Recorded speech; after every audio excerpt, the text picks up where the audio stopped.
They were so close. After years of war, after watching comrades fall in foreign mud, after surviving U-boats and starvation rations and sleepless watches, they could finally see home. The lights of Stornoway flickered like a dream against the dark sea. It was just past midnight on New Year's Day, 1919. The war was over. Peace had come. And nearly 300 men crowded aboard the HMY Iolaire were almost ashore. Many had not seen their families in years. They had written letters that never arrived, buried brothers, buried fathers, but they had made it. They had survived the Great War. All that remained was a final short crossing of the Minch from Kyle of Lochalsh to their island homes. No one expected what happened next. The Iolaire, a former luxury yacht now pressed into Royal Navy service, was packed beyond safe limits. She was rated for 100 passengers, but carried nearly 300 that night. Officers, sailors, deckhands, most from the Isle of Lewis, most less than a mile from home. The wind had risen and the sea had grown choppy, but still the mood was hopeful. Some sang softly, others stood in silence, watching the coastline emerge from mist.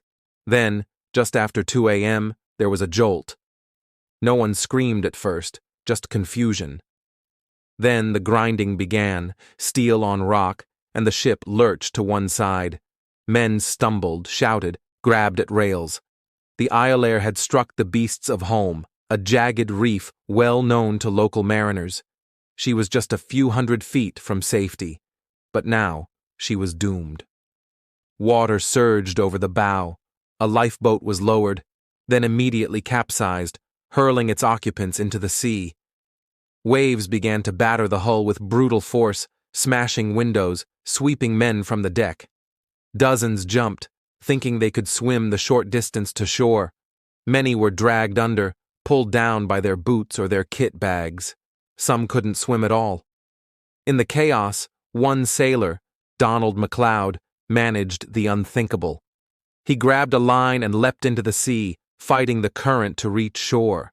He tied the rope to a rock, then turned back, hauling it toward the wreck. Men clung to that rope. Some were saved. Others lost their grip and vanished beneath the waves. The cries from the water echoed all the way to land. Locals had already begun to gather on the shore. They lit lanterns and shouted across the surf, helpless. Some waded into the freezing water. A few managed to pull in survivors, but most watched in horror as sons, brothers, and husbands were dragged to their deaths just yards away. The final death toll would reach 201. Of those, 174 were from the Isle of Lewis, a community that lost more men in one night than during the entire war. Entire villages were wiped out. In some families, only the elderly and the children remained. The ferry to the graveyard ran non-stop for days. The island was quiet. Too quiet. A stunned, aching silence settled in. Some bodies were never recovered.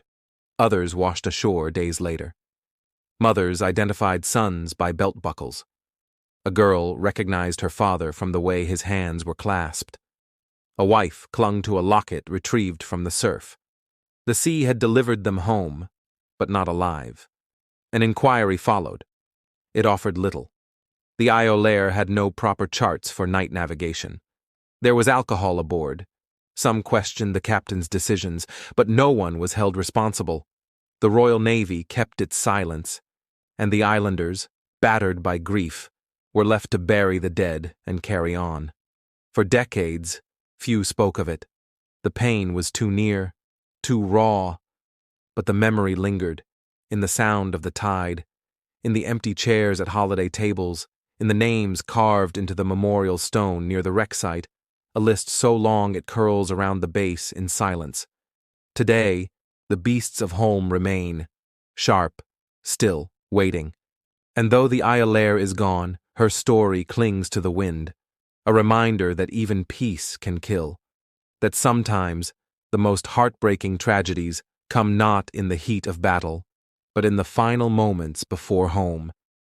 Thank you for listening to the Sunken Ledger. Subscribe for more true stories from the depths.